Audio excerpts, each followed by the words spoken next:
خوتي خواتاتي اهلا وسهلا مرحبا بكم يا جماعه الخير مساء الخير عليكم مازال في الاول والسلام عليكم j'espère que vous allez bien j'espère que vous vous portez bien. اليوم le 22 avril 2024 il y avait un changement, un petit changement, bon petit changement qui peut-être ne va pas trop intéresser les Algériennes et les Algériens, mais en soi il est hyper intéressant parce qu'il traduit de la tendance, une tendance assez problématique au sein du régime algérien actuel, parce que il y a l'idée, bon c'est pas une idée, c'est une croyance, une véritable doctrine qui est en place maintenant, qui commence à se généraliser au plus haut sommet de l'État algérien au niveau depuis 2022, confier des entreprises et des entités économiques à des militaires. Et au sein du régime algérien, on développe cette théorie avec des militaires. Là, ça peut mieux fonctionner, ça sera mieux géré, ça sera mieux dirigé. Bon, on va en débattre. Lyoum, alors, de quoi il s'agit? Lyoum, monsieur Ben Aouda Hellel a été nommé nouveau PDG d'Algérie Ferry, qui est la compagnie maritime, la compagnie publique chargée ou la spécialisée dans le transport maritime des voyageurs. Il a été nommé aujourd'hui à la place de l'ancien PDG. Alors, monsieur Ben Aouda Hellel, en fait, c'est un militaire. Il vient des forces navales algériennes. Il était le responsable d'un département de la gestion de l'exploitation, de la préparation d'exploitation au niveau de l'état-major des forces navales algériennes. Voilà, كان حاكم العربية قسم الاستعمال والتحضير لأركان القوات البحرية. C'est un militaire à qui on a confié une entreprise économique qui est extrêmement malade et qui n'arrive pas à se relever. وراهي في حالة كبيرة وبون وجاب لي والناس راهي تهدر يعني je vois au sein du régime algérien que non, il faut des militaires partout, parce que déjà il y a eu des militaires qui avaient été nommés récemment des diplomates depuis les derniers changements qui étaient initiés dans certains postes diplomatiques algériens à l'étranger, notamment en 2023 et 2024. Il y a déjà la direction générale des douanes qui a été confiée à un militaire, un ancien du ministère qui travaillait, pas un ancien, qui était en poste au niveau du ministère de la Défense nationale, monsieur Abdelhafid Bakhouch, qui a pris ses fonctions à la tête des douanes. C'était le 14 septembre 2023. Nous avons même réalisé une émission là-dessus. Un général-major à la tête des douanes algériennes. On a raconté que ce général-major n'avait aucune expérience dans le domaine de la douane, parce qu'il il vient d'un département qui n'a rien à voir avec le fonctionnement économique et financier, alors que la douane, elle a une vocation économique, elle doit il faut connaître la fiscalité, il faut connaître les lois économiques, il faut connaître les lois du transport, les lois du commerce international. Lui, il était à la direction des relations extérieures et de la coopération au ministère de la Défense nationale. Est-ce que la douane, ça va mieux? Pour autant, pas du tout. On n'a aucun écho positif que la douane, ça va mieux, que c'est mieux géré, etc., etc. Et le danger, c'est qu'on veut nous faire croire, qu'un militaire, avec un militaire et une entreprise, ou un ministère, ou n'importe quel organisme, ça marchera mieux, et parce qu'il y aura la discipline. Yanes, l'idée, la pensée, elle est dangereuse. Pourquoi? Une entreprise n'a pas besoin de discipline, elle a besoin de rentabilité. La première valeur que doit rechercher une entreprise, ce n'est pas la discipline, c'est la rentabilité. On parle les militaires qui viennent de l'armée n'ont jamais travaillé sur la rentabilité. Ils avaient des salaires qui étaient garantis. L'armée ne produit pas de richesse, n'a pas de chiffre d'affaires, elle ne paye pas des taxes. Elle a des entreprises économiques dans son patrimoine. L'armée, elle a ses propres entreprises, mais il n'y a pas d'exigence de rentabilité ou des exigences de bénéfices. L'armée, c'est une mission de service public. Elle est là pour protéger la sécurité nationale. On ne demande pas à l'institution qui protège la sécurité nationale de faire un chiffre d'affaires, d'avoir des revenus, de réaliser des excédents, ou là de payer des recettes fiscales, ou là de faire des plans de management, ou là de faire des business plans. L'économie, c'est strictement différent de la sécurité. Il faut arrêter de croire que c'est la discipline qui est la solution en Algérie. La solution de l'Algérie, ce n'est pas la discipline, c'est la compétence des managers et c'est la bonne gouvernance. Il faut avoir un bon management, il faut avoir les compétences. Nerdou hada le cas à Algérie Ferry. Algérie Ferry, je m'arrête scandale sur scandale. Est-ce que vous trouvez normal que l'Algérie n'a que 4? عندنا une seule entreprise de transport des voyageurs, de transport maritime des voyageurs. عندنا 4 bateaux. عندنا 4 باتو البرج باجي مختار و 4 باتو طارق بن زياد و هاكو تعرفوهم 4 باتو. واش دير بيهم انت 4 باتو يا ناس؟ يا ناس واش دير بيهم 4 باتو؟ ما كاينش. افيك ان نو سوم جزائر 2 طارق بن زياد طاسيلي 2 برج مختار برج باجي مختار 3 هم ليك la flotte de l'Algérie. 4 bateaux dans un pays de 47 millions d'habitants et qui a plus de 1200 kilomètres et qui se trouve au cœur de la Méditerranée. Nous sommes l'un des poumons de la Méditerranée où on a des transports voyageurs maritimes 4 bateaux. يعني où les scandales هادو مساعبك هاد الجيري فيري معمرة بلي scandales de mauvaise gestion. Et tout le jour elle a été politisée. Le dernier scandale en date implique un l'ancien patron de la compagnie maritime nationale, M. Kamel Issaed, qui a été condamné le 19 janvier 2023. C'est toujours la grippe, à 6 ans de prison ferme.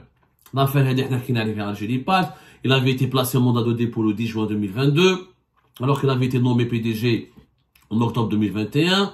On lui avait reproché, on l'a accusé de dilapidation de biens publics et d'enrichissement illicite parce qu'il trafiquait, on l'avait accusé de trafiquer sur la revente des billes pour les traversées entre Marseille et Alger.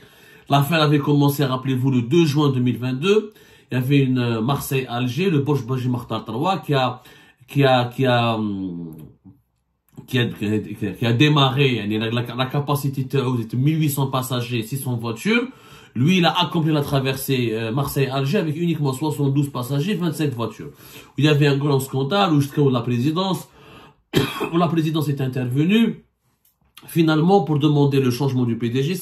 Une enquête où le PDG de la Camarita avec un groupe de gérants ou de travailleurs d'Algérie, des responsables d'Algérie, qui revendaient les places à des businessmen, à des importateurs informels, le Kaba, les fourgons, ceux qui ont des petits fourgons, qui ont l'habitude de traverser, d'utiliser le bateau pour ramener depuis l'Algérie des produits locaux et les revendre traditionnels, des produits traditionnels et locaux pour les revendre aux membres de la communauté algérienne en France, ou pour le contraire, vice versa, assurer le transport, transporter des marchandises achetées par les membres de la diaspora algérienne qui veulent les acheminer vers leur famille établie au pays. Nous avons enquêté à l'époque où nous avons compris que c'était un scandale politique parce que Kamel Issaed, c'est l'un des pauvres, c'est le beau-frère du général-major Mohamed Jabbar, où quand il y avait un conflit au sein du pouvoir algérien, ben la police de Farizine Ben Cheikh ou l'équipe de Mohamed Jabbar, Kamel Issaed a fait des erreurs de gestion. Et ce ne sont pas des erreurs ou des pratiques d'enrichissement illicite de corruption, mais on lui a collé un dossier, il a été condamné. Juste parce qu'il est le beau-frère du général Mohamed Jabbar et qu'il a donc, il a été la cible d'une attaque, d'une offensive très musclée de la part d'un autre clan qui contre son Mohamed Jabbar. Algérie Ferry sera plusieurs problèmes. Les bateaux qui ont été saisis, pas pour des défaillances techniques. Par exemple, le Tariq Ben Ziyad, qui a été immobilisé pendant 17 jours au port d'Alicante en Espagne en 2023, à la suite de la découverte de 18 déficiences. 18 déficiences techniques. À l'époque, d'ailleurs, le PDG par l'intérim, Hadak Saïd Mouhalbi, il avait été remplacé. Donc, à chaque fois, il y a 4-5 changements de PDG en 2-3 ans. C'est quand même extrêmement grave pour un pays comme l'Algérie, qui a tous les atouts pour développer le transport maritime. Mais au lieu de ramener un militaire qui ne connaît rien au domaine, parce que Hada Hada le nouveau militaire, avec tout le respect que j'ai pour lui, où je mets l'expérience à la gestion économique d'une compagnie, où je mets l'expérience à l'établissement des plans de business, des business plans, d'un plan de management, pour rentabiliser éventuellement une entreprise économique. J'aime les forces navales. Les forces navales, justement, c'est une très bonne comparaison. L'État algérien, l'État algérien, au lieu de nommer des militaires et de militariser la gestion économique du pays, pourquoi il n'investit pas? est-ce qu'il est normal سمحوا لي يا جماعة مرضونا والله مرضونا والله مرضونا. Est-ce qu'il est normal de confier des entreprises économiques à des militaires qui n'ont pas de moyens? واش يدير الميليتير هذا؟ راح يشري البابر من جيبو؟ Là où c'est pas normal d'avoir une compagnie qui a le monopole sur le transport maritime international, qui est juste en concurrence avec des compagnies françaises. Et nous avons plus de 1200 km de côte et nous sommes l'un des poumons de la Méditerranée où on a 4 bateaux. De temps en temps, Algérie doit affréter 4 bateaux.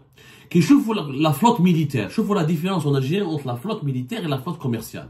À la belle que nous avons l'une des marines les plus puissantes du...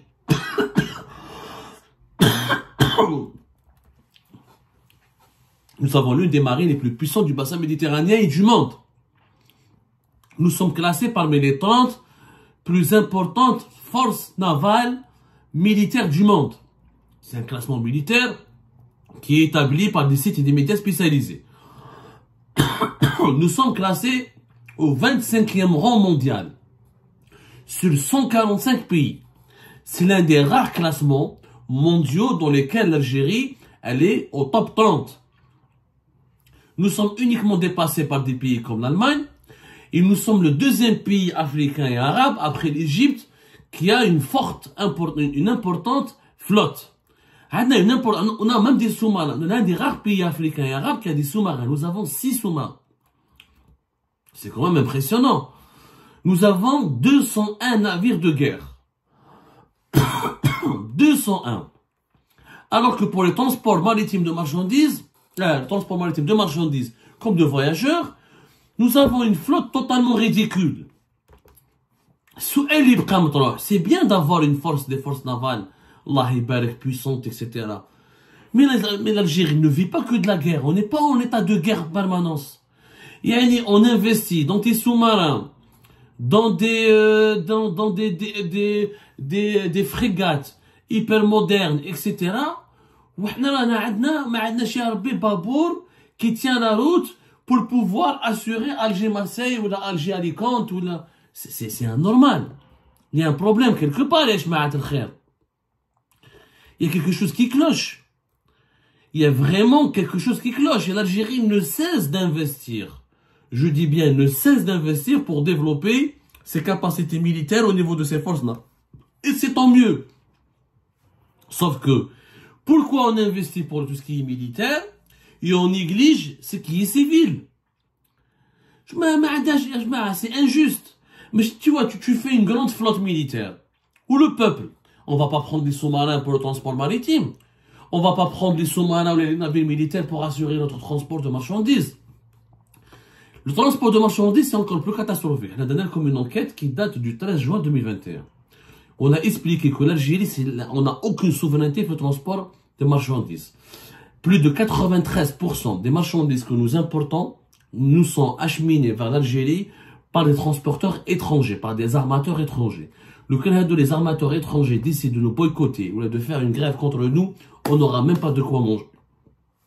Est-ce que c'est les 6 sous-marins ou les 201 navires de guerre que possèdent les forces navales algériennes qui vont nous nourrir ou là qui vont assurer notre sécurité économique? Bien sûr que non. Bien sûr que non. Est-ce qu'elle est belle comme les années 70 et 85, entre 1970 et 1985, l'Algérie avait près de 80 navires pour le transport des marchandises. Depuis 2017, nous avons uniquement 16 navires. L'effondrement total. Alors, de notre côté, les forces navales algériennes, les forces militaires ne cessent d'avoir des capacités exceptionnelles et importantes, au point où l'Algérie aujourd'hui, les articles spécialisés dans les sites de défense, etc. L'Algérie, vraiment, elle est devenue une puissance, elle est en train de devenir une véritable puissance maritime militaire. Ça fait plaisir, comme ça, mais ce n'est pas ça qui nourrit notre population, ce n'est pas ces navires de guerre qui assurent notre développement économique. À quoi ça sert d'avoir une bonne flotte militaire alors que tu n'es pas souverain dans le transport de tes marchandises et que tu ne peux pas assurer les besoins les plus minimalistes et les besoins les plus élémentaires du transport maritime voyageur? Nous avons 1200 km de côte. le transport aérien reste très très cher en Algérie. On aurait pu même au niveau national. Pourquoi je ne peux pas prendre le bateau pour aller d'Alger à Oran? Pourquoi je ne peux pas prendre le bateau pour aller de Alger à Naba? Pourquoi ne pas prendre le bateau pour aller de Alger à Bjaya? Balek, c'est Balek, et on peut trouver des moyens de transport maritime qui seraient moins polluants, qui seraient peut-être plus agréables, et on peut travailler davantage sur la connectivité des régions. Et comme tous les économistes le disent, il ne faut pas sortir d'une grande école pour le comprendre. Nous avons plus un pays est développé dans son infrastructure de transport, plus son développement économique est assuré. La base de la croissance économique, c'est la possibilité de garantir la rapidité et l'efficacité de la circulation des personnes et des marchandises. On a 1200 km, il y a bien un problème.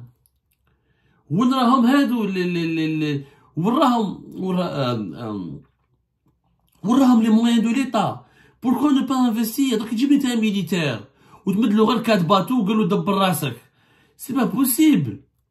On ne peut pas réussir, c'est impossible. Ni même تجيب le plus grand militaire de l'histoire de la navigation maritime militaire.